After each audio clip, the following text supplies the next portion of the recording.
Le Sacré-Cœur, le cœur de Jésus, est essentiel pour tous les chrétiens et pour moi. Et comme dans la prière de tous les jours, je prie Jésus, je me confie à son cœur, car c'est son cœur humain et son cœur divin qui contient cette immense charité divine que le Père a pour tous ses enfants, pour chacun de nous. Et c'est vraiment le cœur de notre foi chrétienne. J'en ai une conscience toujours plus vive au fil des années. Et selon les circonstances, bien sûr, dans mon sacerdoce, j'exerce beaucoup un ministère d'intercession et je confie souvent les personnes en difficulté, les personnes souffrantes au Sacré-Cœur de Jésus. Car Jésus a éprouvé les mêmes sentiments que les nôtres et c'est lui qui nous apprend la véritable écoute, la véritable compassion. Et comme je le disais, il est à la fois indissolublement homme et Dieu, et dans son cœur divin, le Christ déverse en nous des fleuves de miséricorde qui sont les fleuves de la miséricorde divine.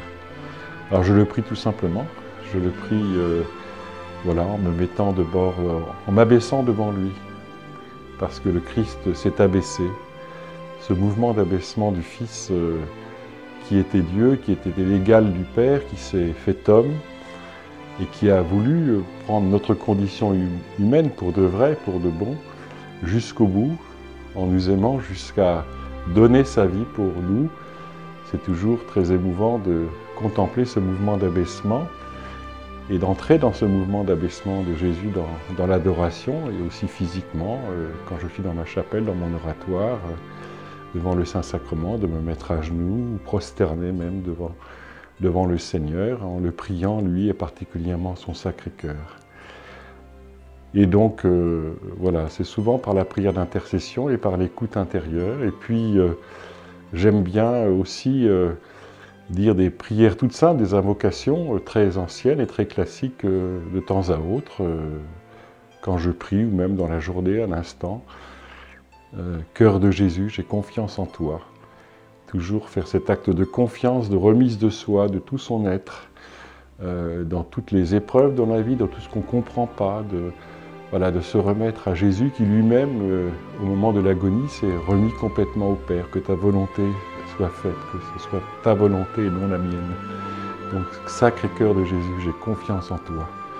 Et puis l'autre prière d'invocation que j'aime bien dire aussi intérieurement, c'est celle qui sans cesse allume en nous le feu de l'amour qui mène à la compassion et aussi à cette prise de conscience que non seulement Dieu aime tous les hommes, mais qu'il veut les sauver et qu'il compte sur chacun de nous, comme moi particulièrement comme prêtre, mais sur chacun de nous. Et donc pour cela, il faut que notre cœur soit sans cesse renouvelé par cet amour du cœur de Jésus. Et donc cette invocation très ancienne de l'Église, c'est « Cœur de Jésus, fournaise ardente de charité, viens brûler, embraser mon cœur de ton amour ». Donc c'est tout simple, c'est un peu comme une prière du cœur que l'on peut répéter, même lorsqu'on est en voiture ou ailleurs, lorsqu'on est occupé, se retirer intérieurement dans le tabernacle intérieur de notre cœur, puisque notre cœur est le lieu où habite l'Esprit Saint, où habite la Trinité Sainte. Et c'est le cœur de Jésus qui nous donne accès au Père et la Sainte Trinité, au Père, au Fils et au Saint-Esprit.